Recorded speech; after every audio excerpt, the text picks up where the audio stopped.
बिस्मिल्लाहिर्रहमानिर्रहीम। अस्सलाम वालेकुम व्यूवर्स, आप इस वक्त यूट्यूब चैनल देख रहे हैं और हमारा आज का जो टॉपिक है वो जाफरी चौसर के बारे में। लेटेस्ट पोइट की बर्थ 1340 में हुई और डेथ 1400 में हुई। इस लिहाज से इस पोइट का ताल्लुक़ किस सेंचुरी से है, तो ये पीरियड जो है वो 14 सेंचुरी का कहलाता है। किस लिहाज से ये 14 सेंचुरी का है तो ये मैं अभी आपको बताऊंगी, उससे आपका कंसेप्ट क्लियर हो जाएगा। चूँकि इस पोइट की बर्थ 1340 में हुई तो हम इस टाइम पीरियड से एक स्टेप नेक्स्ट का टाइम जो है वो कंसिडर करेंगे, तो वो बनता है 14 सेंचुरी।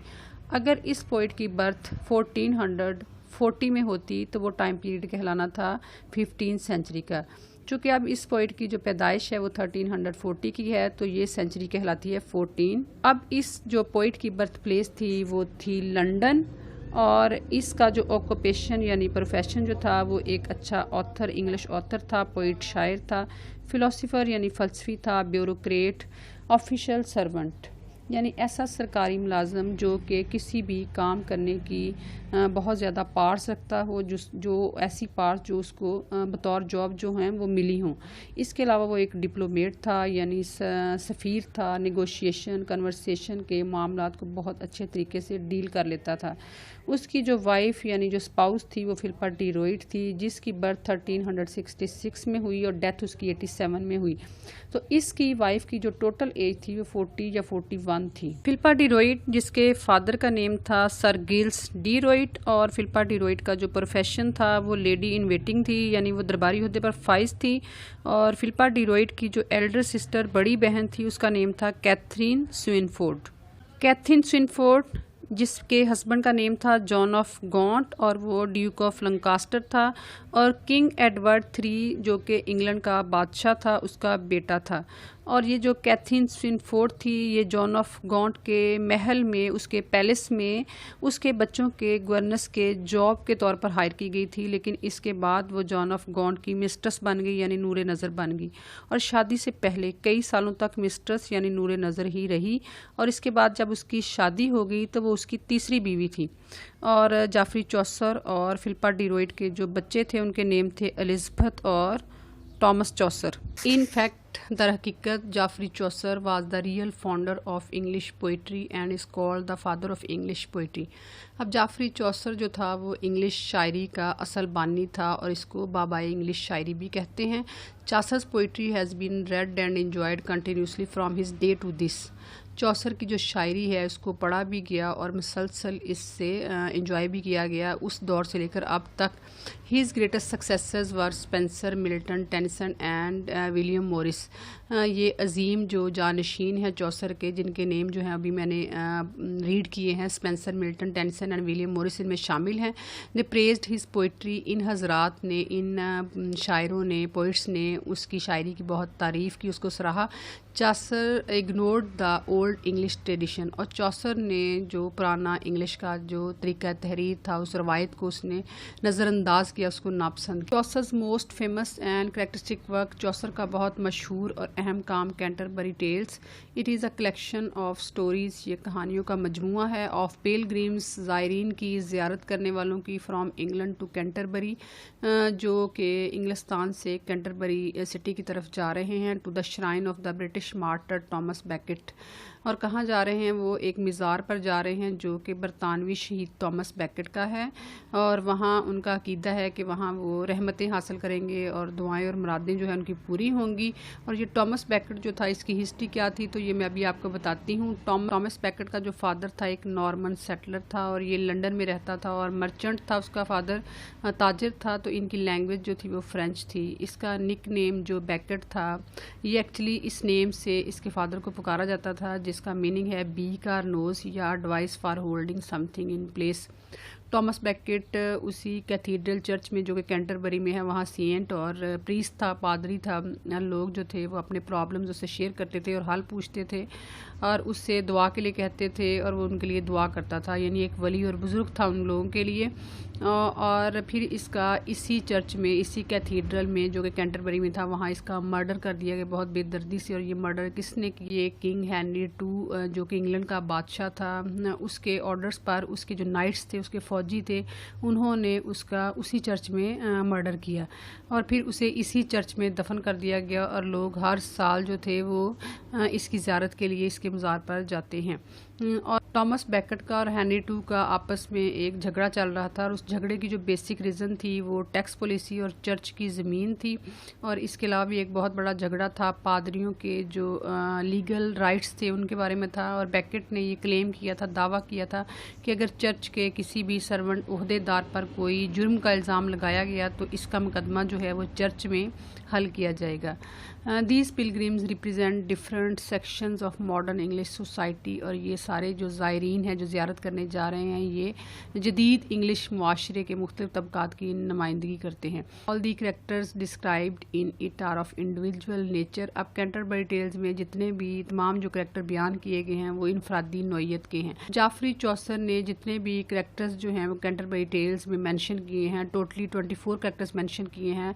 تو یہ اس میں سے ہر جو ایک کریکٹر ہے وہ ایک ڈفرینٹ سوسائٹی کو ریپرزینٹ کرتا ہے، اس کے بارے میں وضاحت کرتا ہے. اب جعفری چوسر جو تھا اس کا پلان تھا کہ وہ 100 کریکٹرز جو ہے وہ رائٹ کرے گا، لیکن وہ کمپلیٹ نہیں کر سکا، وہ سارے انکمپلیٹ تھے اور 24 کریکٹرز صرف کمپلیٹ ہوئے اور جس کا ذکر جو ہے وہ کینٹربری ٹیلز میں ہے. Chaucer's famous and notable works fall into 3 periods. Chaucer کا جو ورک ہے وہ 3 پیریڈز میں ہوا، first French period, second Italian period اور تھرڈ انگلش پیریڈ. فرانسیسی، اطالوی اور انگریزی دور. فرینچ پیریڈ، فرانسیسی period it's called first period, یہ فرسٹ پیریڈ کہلاتا ہے. ڈیورنگ دس ٹائم، اس عرصے کے دوران he imitated French models. Geoffrey Chaucer نے اس عرصے کے دوران جو فرانسیسی ماڈلس تھے اس کی تقلید کی، اس کو نقل کیا، اس کو کاپی کیا. ہی ٹرانسلیٹڈ لی رومن ڈی لا روز، اور اس نے یہ جو فرینچ پوئم ہے لی رومن ڈی لا روز اس کو ٹرانسلیٹ کیا، اس کا ترجمہ کیا اور mount of the rose poem write کی. اس پوئم کے جو اوریجنل آتھرز تھے وہ تھے گلیوم ڈی لورس، جین ڈیوین اور جین ڈی نوٹ. ان میں جو گلیوم ڈی لورس یہ ایک فرینچ پوئٹ ہے، فرانس کے سٹی لورس میں پیدا ہوا اور یہ 1200 میں اس کی برتھ ہوئی تھی اور 1230 میں اس کی ڈیتھ ہوئی. اور اس نے یہ جو پوئم تھی لی رومن ڈی لا روز، اس فرینچ پوئم کی اس نے فرسٹ 4058 لائنز جو تھی اس کو کمپلیٹ کیا تھا اور یہ پوئم جو تھی یہ اولڈ فرینچ لینگویج میں رائٹ کی گئی. 2 پوئٹس جو ہیں جین ڈیوین اور جین ڈی نوٹ، انہوں نے بھی اس پوئم کو کمپلیٹ کرنے میں بہت کنٹریبیوٹ کیا تھا. This poem expresses French medieval romance and courtly love. اب یہ جو پوئم ہے یہ فرانسیسی قرون وسطی کے رومانس اور درباری محبت کا مظاہرہ کرتی ہے، اس کی عکاسی کرتی ہے.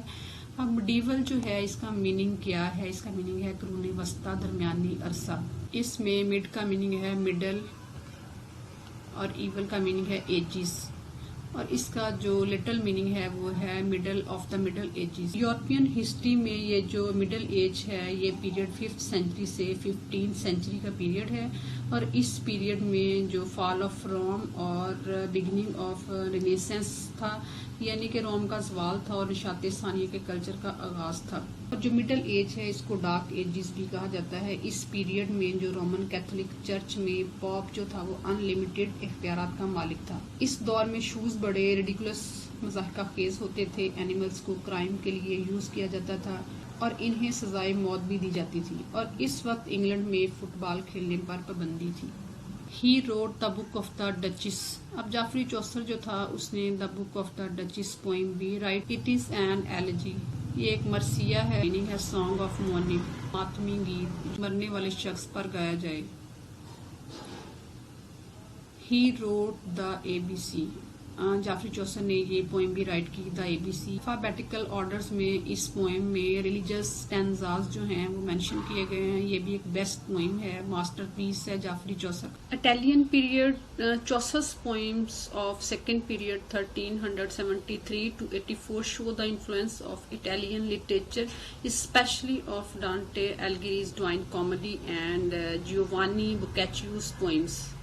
चौसर के सेकंड पीरियड की जो पोइम्स हैं जो उसने 1373 से 84 के टाइम पीरियड में उसने राइट की हैं, इसमें इटालियन लिटरेचर के इसरात बहुत ज्यादा नजर आते हैं, खास तौर पर डांटे की डिवाइन कॉमेडी और बोकैचियोस की जो पोइम्स हैं उसके। इन दिस पीरियड, इस अरसे में Chaucer wrote the parliament of fowls, Chaucer ने पार्लियामेंट ऑफ फाउल्स जो थी ये पोइम राइट की, जिसका मीनिंग है परिंदों की कानूनी मजलिस, which contains very dramatic satiric dialogues between the assembled birds, जो कि जमा परिंदों के दरमियान ड्रामाई तंजिया डायलॉग्स पर मुश्तमिल है।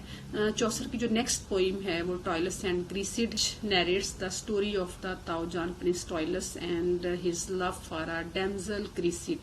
ये जो पोइम उसकी है ये एक ताओजान शहजादा टॉयलस और उसकी जो लवर है डैमजल क्रीसिड, एक लड़की जिसका नाम क्रीसिड है, उसके बारे में है। ये एक लव स्टोरी है। चौसर की जो नेक्स्ट पोइम है द स्टोरी ऑफ ग्रीसेल्डा, ये जो स्टोरी है ये एक औरतों की बेरहम तस्वीर कशी की गई है इसमें। जो नेक्स्ट उसकी पोइम है the house of fame which is a masterpiece of comic fantasy and human fully. इस उसकी पोइम में ये एक बहुत बड़ा जो शहकार है, इसमें मज़ाहिया तख़य्युल और इंसानी बेवकूफ़ी का जिक्र किया गया है। English period, Chaucer's third period 1384 to 90 is called the English period. चौसर का जो थर्ड पीरियड है इसका एग्जैक्ट टाइम ऑफ पीरियड जो है 1384 से 90 है, इसको अंग्रेज़ी दौर कहते हैं। बिकॉज इन इट, क्योंकि इसमें ही थ्रू ऑफ फॉरेन इन्फ्लुएंसेस उसने गैर मुल्की इसरात को ख़त्म किया एंड शोड नेटिव ओरिजिनलिटी और मकामी असलियत का मुजाहरा किया। In the legend of good woman, ये भी चौसर की एक बेस्ट पोइम है। He employed for the first time the heroic couplet, उसने इसमें हीरोइक कपलेट का पहली दफ़ा इस्तेमाल किया। कपलेट क्या है? ये एक कंप्लीट थॉट को एक्सप्रेस करती है और कपलेट सीरियस भी हो सकती है और फ़नी भी हो सकती है। और कपलेट जो है ये सेट ऑफ 2 लाइन्स हैं जिसको राइमिंग स्कीम भी कहते हैं। It was during this period, और इसी अरसे के दौरान that he wrote the Canterbury Tales, उसने कैंटरबरी टेल्स जो थी ये पोइम जो कलेक्शन ऑफ स्टोरीज़ है इसको राइट किया। This was his greatest poetic achievement, ये उसका बहुत बड़ा शायराना कारनामा था। Chaucer greatest quality is gentle kindly humour, Chaucer की जो सबसे बड़ी खूबी है वो नरम मिजाजी और उसका एक मेहरबान मज़ा है। चौसर सक्सेसर्स, चौसर के जानशीन, उसके बाद भी आने वाले पोइट हजरात। आफ्टर चौसर, चौसर के बाद there was a decline in English poetry for about 100 years. Chaucer के वफ़ात के बाद या चौसर के बाद इंग्लिश शायरी में तकरीबन 100 साल तक ज़वाल रहा। The years were from 1400 to the Renaissance, और ये जो ज़वाल के जो साल थे ये 1400 से निशात सानिया तक के थे, यानी 14th सेंचुरी से 15th सेंचुरी का जो दरमियानी पीरियड था ये डिक्लाइन पीरियड था, ज़वाल का पीरियड था। There were only a few minor poets, the imitators and successors of Chaucer.